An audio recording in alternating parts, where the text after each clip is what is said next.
गरीब दर्जी भाभी की एक गांव की दो शहर की नंद।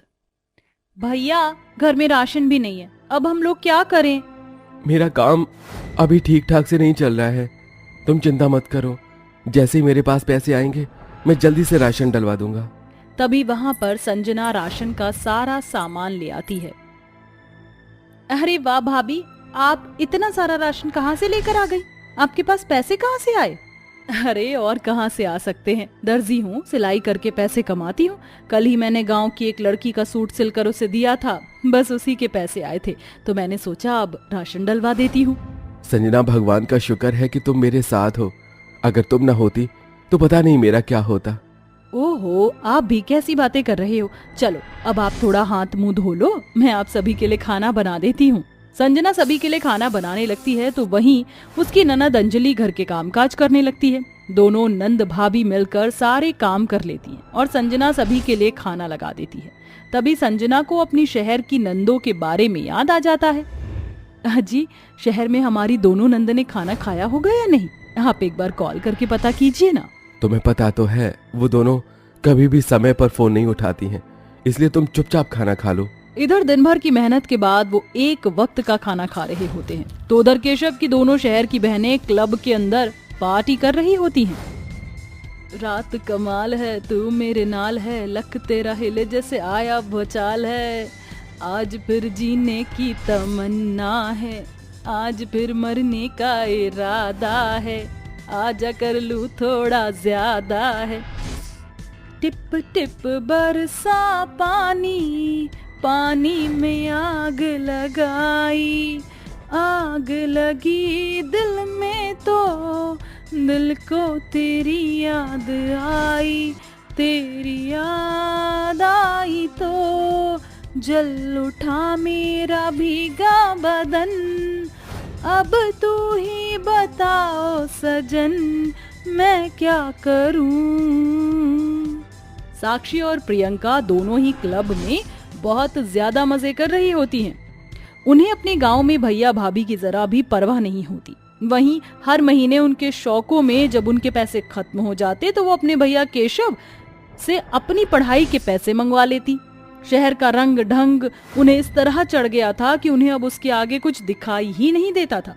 वहीं वो अपनी गांव में रहने वाली बहन की हमेशा टांग खींचा करती थी और जब केशव पैसे ना भिजवाता तो सीधा उससे सुनाने गांव ही आ जाती। तभी दोनों बहनें गांव आ जाती हैं। क्या भैया, आपने इस बार भी हमारी फीस इतनी लेट कर दी, ऐसा कब तक चलेगा? हमें शहर से यहाँ पर आपसे फीस मांगने आना पड़ता है। हाँ भैया, अब चलो हमें हमारी फीस दो। दोनों भैया से पैसे मांग रही हो, तुम्हें पता भी है घर का खर्चा कितनी मुश्किलों से निकलता है। ओहो, तुम बीच में मत बोलो। तुम्हें किसने कहा बीच में बोलने के लिए? जाओ घर के जाकर काम करो। और मेरी प्यारी लाडली बहनों, तुम परेशान क्यों हो रही हो? ये लो तुम्हारी फीस के पैसे, और देखो मन लगाकर पढ़ाई करना और मेरा नाम रोशन करना। फीस लेने के बाद भी उन दोनों बहनों को अपने नए कपड़े और अपने शौक की चीज लाने के लिए पैसे चाहिए होते हैं। भैया, हमारे जेब खर्च के पैसे तो दे दो, या आपसे वो भी नहीं निकलेंगे? जितने भी पैसे थे वो सारे मैं तुम्हारी फीस के लिए तुम्हें दे दिए हैं और मेरे पास कुछ भी नहीं बचा। माँ ने आपको कहा था कि मेरे मरने के बाद मेरी तीनों बेटियों का अच्छे से ध्यान रखना। एक बेटी तो बिल्कुल निकम्मी है, अनपढ़ जाहिल गवार बहन।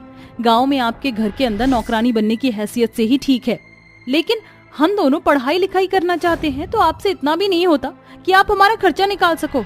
आप जैसे भाई होने से अच्छा तो कि हम बिना भाई के ही होते। बहन, तुम ये कैसी बातें कर रही हो? साक्षी और प्रियंका अपने भाई को खूब सारी बातें सुनाकर वापस शहर लौट जाती हैं। उनके जाने के बाद संजना अपने पति केशव से कहती है, तुम उन्हें समझाते क्यों नहीं हो? तुम्हारे पास एक रुपया भी नहीं होता, लेकिन तुम जितने भी पैसे होते हैं वो सारे पैसे अपनी दोनों बहनों को भेज देते हो। लेकिन फिर भी तुम्हारी बहनों को जरा भी तुम्हारी इज्जत की परवाह नहीं है। शहर से कैसे छोटे छोटे कपड़े पहनकर आती हैं। तुम कैसी बातें कर रही हो? मेरी बहनों को कुछ कहने की जरूरत नहीं है। तभी वहां अंजलि आ जाती है और अपने भाई से कहती है, भैया, भाभी बिल्कुल सही कह रही हैं। साक्षी और प्रियंका दोनों अब आपका फायदा उठा रही हैं। आपको इस तरह उन्हें पूरी छूट नहीं देनी चाहिए। केशव अपनी दोनों शहर की बहनों से बहुत प्यार करता था क्योंकि वो मॉडर्न थी और सुंदर भी थी, तो वहीं वो अंजलि को ज्यादा प्यार नहीं करता था क्योंकि वो रंग रूप से सांवली थी। वहीं दूसरी तरफ केशव की शहर की बहनें उसे कुछ भी नहीं समझती थी, जिसके चलते केशव की दर्जी पत्नी संजना अपने मन ही मन सोचती है, इन्हें समझाना तो बेकार ही है, इन्हें मेरी बात समझ नहीं आएगी। अब मुझे ही कुछ करना होगा, अब मुझे ही अपनी शहरी नंदों को सुधारना होगा। संजना ऐसा सोचकर अगली बार अपनी शहर की नंदों के आने का इंतजार करती है। हर बार की तरह इस बार संजना की शहर की नंद घर पर आ जाती है और अपने भैया से पैसे मांगने लगते हैं। हर बार यही रोना धोना होता है आपका, अरे कभी तो खुशी से पैसे दे दिया करो। कहाँ से लेकर आऊं बहन पैसे, मेरे पास तो पैसे ही नहीं है। थोड़ा इंतजार तो करो, जैसे ही मुझे पैसे मालिक से मिल जाएंगे मैं तुम्हें दे दूंगा। पता नहीं क्या सोचकर भगवान ने हमें इतना फटीचर भाई दे दिया। अरे ऐसे फटीचर भाइयों को तो डूबकर मर जाना चाहिए। इधर प्रियंका और साक्षी अपने भाई को जलील कर रही होती हैं, तो वहीं संजना उनके लाए हुए महंगे महंगे छोटे कपड़ों को चूल्हे के पास रखकर जला देती है। अब देखती हूँ मेरी शहरी नंद ये छोटे कपड़े पहनकर पूरे गांव में कैसे घूमेंगी। अपने जले हुए कपड़े देख साक्षी और प्रियंका दोनों ही बहुत ज्यादा गुस्से में आ जाती हैं, लेकिन अब उनके पास कोई और ऑप्शन नहीं था। वो अपनी भाभी के पास जाती हैं और उनसे सूट सिलने के लिए कहती हैं। पता नहीं कैसे हमारे कपड़े जल गए भाभी, अब हमारे पास कुछ नहीं है, कुछ सिल दीजिए जो हम पहन लें। कपड़े तो मैं सिल दूंगी, लेकिन उससे पहले तुम्हें घर के सारे काम करने होंगे। जब तक तुम घर के सारे काम नहीं निपटा लोगी तब तक मैं तुम्हारे लिए एक कपड़ा नहीं सिलूंगी। संजना के कहने पर प्रियंका और साक्षी के पास और कोई ऑप्शन नहीं होता, जिसके चलते वो दोनों घर के सारे कामकाज करती हैं। गाय को नहलाती हैं और घर में पोछा झाड़ू भी करती हैं। घर के सारे काम अच्छे से होने के बाद संजना उन्हें उनके लिए सूट सलवार सिलकर दे देती है। ये कैसे कपड़े हैं भला, इन कपड़ों को हम कैसे पहनेंगी? दर्जी भाभी को तो यही कपड़े सिलने आते हैं, अब तुम्हें पहनने हैं तो पहनो, वरना मत पहनो। संजना कपड़े धर कर वहां से चली जाती है, जिसके बाद उन दोनों को ना चाहते हुए भी वही कपड़े पहनने पड़ते हैं। लेकिन सूट सलवार पहनकर उन दोनों को बहुत कंफर्टेबल लगता है और वो अपनी भाभी का शुक्रिया अदा करती हैं। आपने बहुत अच्छे कपड़े सिले, पहली बार मुझे ऐसे कपड़े पहनकर बहुत अच्छा लग रहा है। वहीं जब वो दोनों अपनी बहन अंजलि को देखते हैं तो उन्हें उसके लिए बुरा लगता है और वो अंजलि से कहती हैं, अंजलि बहन, हमने हमेशा से तुम्हें बहुत उल्टा सीधा बोला और हमेशा भैया की चहेती बनकर रही, लेकिन तुम असल में बहुत अच्छी हो और तुम भैया और भाभी का हमेशा ख्याल रखती हो, लेकिन हम दोनों ने तो हमेशा से उनका अपमान किया है। देर आए लेकिन दुरुस्त आए, तुम दोनों को अपनी गलती का एहसास है तो मुझे नहीं भैया से माफी मांगो, उन्होंने तुम्हारे लिए बहुत कुछ किया है। अंजलि के कहने पर साक्षी प्रियंका दोनों ही अपने भाई केशव से माफी मांगती हैं, जिसके बाद वो दोनों मन लगाकर पढ़ाई करती हैं और शहर में अच्छी खासी नौकरी ढूंढ लेती हैं। अब वह दोनों शहर में नौकरी करके अपने भैया की सभी परेशानियों को एक एक करके दूर कर देती हैं, जिसके बाद सब कुछ ठीक हो जाता है और अब संजना भी अपनी टेलर की एक बड़ी सी दुकान खोल लेती है और खुशी खुशी अपने परिवार के साथ रहती है। बेटी, तू क्यों खाना बना रही है? मैं तो आ ही रही थी। कितनी बार कहा है तुझे, ये चूल्हा मत फूका कर, अपने आप पर ध्यान दे। तेरे सावले रंग के चलते कहीं भी तेरी शादी की बात नहीं बन पा रही। माँ, आपको तो पता है मुझे खाना बनाना कितना अच्छा लगता है, और रही बात मेरी शादी की, तो भगवान ने अगर आपकी बदकिस्मत बेटी की किस्मत में किसी को लिखा होगा तो हो जाएगी मेरी शादी, और नहीं तो हर बार की तरह इस बार भी लड़के वाले मेरा काला रंग देखकर मुझे ठुकरा कर चले जाएंगे। ये कहते कहते सुमन की आंखों में से आंसू आ जाते हैं। सुमन का रंग जितना सांवला था उसका दिल उतना ही साफ था। पिता का साया छिन जाने के बाद ऐसे में सुमन की गरीब माँ कोठी में रोटी बनाने का काम करके अपना और अपनी बेटी का पेट पाल रही है। और आखिर में सुमन की शादी नंदलाल के बड़े बेटे यश तो वहीं छोटे बेटे करण की शादी नताशा से हो जाती है, जो कि बहुत ही घमंडी होती है। ओ गॉड, कितनी गर्मी है। सासू माँ, जो भी रस्में करनी है जल्दी कीजिए, मैं बहुत थक गई हूँ। हाँ हाँ मेरी प्यारी नताशा बहू, बस कर रही हूँ। ये कहकर सुमित्रा 2 कलश, जिसमें से चांदी का कलश अपनी गोरी बहू के आगे और एक पुराना सा फूटा हुआ कलश अपनी काली बहू के आगे रख देती है। नताशा बहू, अपने गोरे सुंदर पैरों से गृह प्रवेश करो। दोनों गोरी काली बहू गृह प्रवेश करके अंदर आ जाती है। जाओ नताशा बहू, तुम थक गई होगी, जाकर सो जाओ, और करण बहू को कमरे में ले जा, और तू भी जा मेरी काली बहू, और कल जरा जल्दी उठना, इस ससुराल में तेरा पहला दिन है। और पहली रसोई में भी तो सोती मत रह जाना। जी माँ जी। अगले दिन सुमन जल्दी सुबह उठकर ससुराल की साफ सफाई करके नहा धोकर आंगन में बने मंदिर में पूजा करती है। गोपालन हारे निर्गुण और न्यारे, तुमरे बिन हमरा कोनो नहीं, हमरी उलझन सुलझाओ भगवन, तुमरे बिन हमरा कोनो नहीं। हे कृष्ण कन्हैया, इतने रिश्ते के ठुकराए जाने के बाद मुझे आपकी दया से और आशीर्वाद से यश जी जैसे पति, देवता जैसे ससुर और ससुराल मिला, और आज मेरे ससुराल में पहला दिन और पहली रसोई है। मदद करना कान्हा कि मैं अपने बनाए खाने से सभी का दिल जीत सकूं। पूजा करके सुमन रसोई में आती है और जैसे ही अपनी सास के पैर छूने के लिए आगे बढ़ती है तभी सुमित्रा अपने पैर पीछे करते हुए कहती है, कोई जरूरत नहीं है मेरे पैर छूने की। मगर क्यों माँ जी? क्योंकि तू मेरी पसंद से इस घर में बहू बनकर नहीं आई। मेरी पसंद से सिर्फ मेरी बहू नताशा आई है, और मेरी बहू से तुझ काली कलूटी का कोई मुकाबला नहीं। नताशा बहू, तुम अपनी पहली रसोई में मलाई कोफ्ते और कढ़ाई पनीर बनाना। ये दोनों सब्जी मुझे बहुत पसंद है और मैं तुम्हारे हाथों की बनी सब्जी खाऊंगी। जी सासू माँ, क्यों नहीं। जिसके बाद दोनों काली गोरी बहुएं पहले रसोई का खाना बनाना शुरू करती है। तभी नताशा चिढ़कर कहती है, यार ये खाना बनाने में कितनी लफड़ेबाजी है। बुढ़िया के पैर कब्र में पड़ने को है, मगर इस उम्र में मलाई कोफ्ता खाने का चस्का चढ़ा हुआ है इसे। नताशा, ये तुम किस तरह से बात कर रही हो? वो हमारी सासू माँ है। अबे ओ बहन जी, तू है कौन मेरे बीच में बोलने वाली?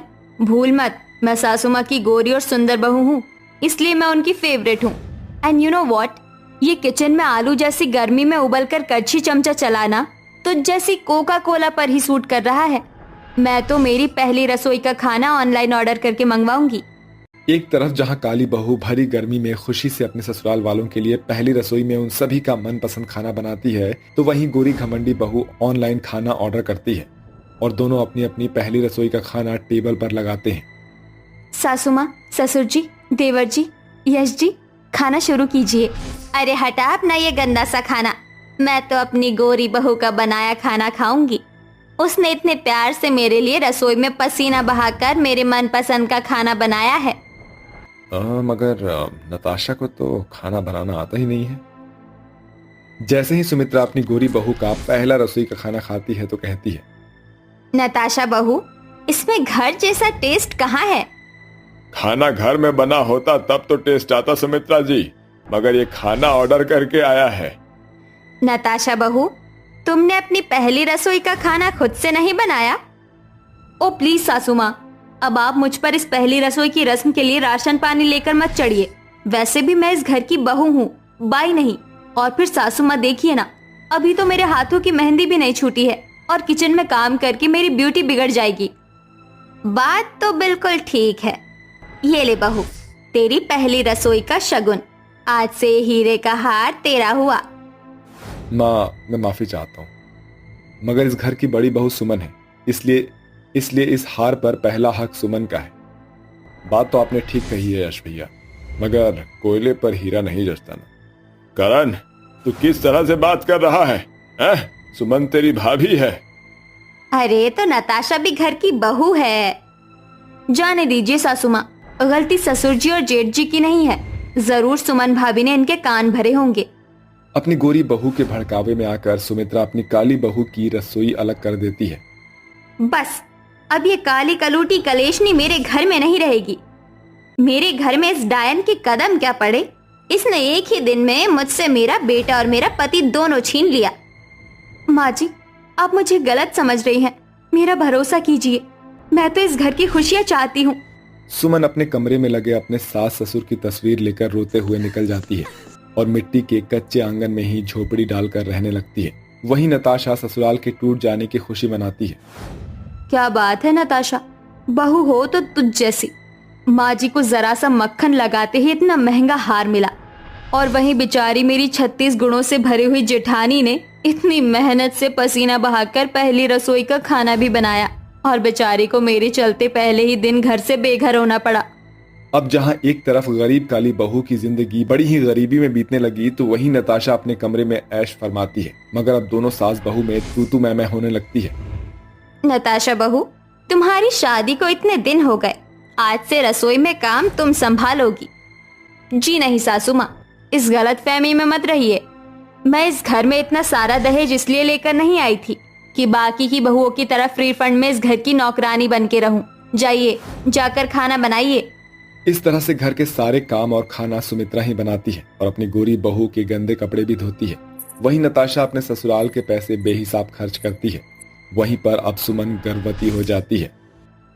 यश जी, मैं माँ बनने वाली हूँ। चलिए ना, ये खुशखबरी माँ जी और बाबूजी को बताते हैं। आखिर वो भी तो हमारे आने वाले बच्चे के दादा दादी हैं। चलो सुमन। जैसे ही दोनों घर में आते हैं तभी उन्हें रसोई से नताशा के चिल्लाने की आवाज आती है और दोनों वहां पर जाकर कुछ ऐसा नजारा देखते हैं। क्यों सासू माँ, हर बार की तरह तुमने इस बार भी बर्तन धोने का साबुन पानी में गलने के लिए छोड़ दिया था। अब नया साबुन क्या ससुर जी लाएंगे? वो एक पैसा कमाते धमाते तो है नहीं, और नहीं तो तुम दोनों बुढ़े बुढ़िया मुफ्त की रोटियां तोड़ रहे हो और हमारा बोझ बढ़ा रहे हो। नताशा, माँ जी का हाथ छोड़ो। मैंने कहा माँ जी का हाथ छोड़ो नताशा। मत भूलो कि आज भी ये घर माँ जी और बाबूजी का है, जहाँ तुम्हें बहू बनकर माँ जी लाई थी। इसके बाद नताशा अपना सूटकेस लेकर करण के साथ जाने लगती है। तभी सुमित्रा अपने बेटे को जाते हुए देखकर भराई आंखों से कहती है, करण, तू अपनी माँ को छोड़कर जा रहा है बेटा। करण का हाथ छोड़ो सुमित्रा देवी। अभी तुम्हारा बेटा नहीं बल्कि मेरा पति है, जिसे मैंने दहेज देकर खरीदा है। ये बोलकर गोरी घमंडी नताशा अपने पति को लेकर चली जाती है। देख लिया भाग्यवान, जिस गोरी बहू पर तुमने अपना सब कुछ लुटा दिया था, आज हम दोनों को इस गरीबी भरे हालात में छोड़कर वो चली गई। और जिस बहू को तुमने कभी अपना माना ही नहीं, वही आज हमारे साथ खड़ी है। अजय, आप ठीक कहते हैं। सुमन बहू, मुझे माफ कर दे। मैंने तेरे काले रंग के चलते तुझे बहुत सुनाया। पहली रसोई के दिन ही अपने घर की लक्ष्मी को इस घर से भी निकाल दिया। ये क्या कर रही है माँ जी आप? मुझसे माफी मत मांगिए। बड़ों का हाथ तो छोटों को आशीर्वाद देने के लिए होता है, और मैं तो आपसे यहाँ आशीर्वाद लेने आई थी। सुमन माँ बनने वाली है माँ। ये सुनकर सुमित्रा बहुत खुश होती है और सुमित्रा अपनी काली बहू को पूरे दिल से अपना लेती है। वहीं आखिर में करण और नताशा को भी अपनी गलती का एहसास हो जाता है और वो अपने घर परिवार में वापस लौट आते हैं। अब दोनों काली गोरी बहू एक साथ एक ही रसोई में हंसी खुशी साथ मिलकर प्यार से खाना बनाते हैं और सभी खुशी खुशी रहने लगते हैं।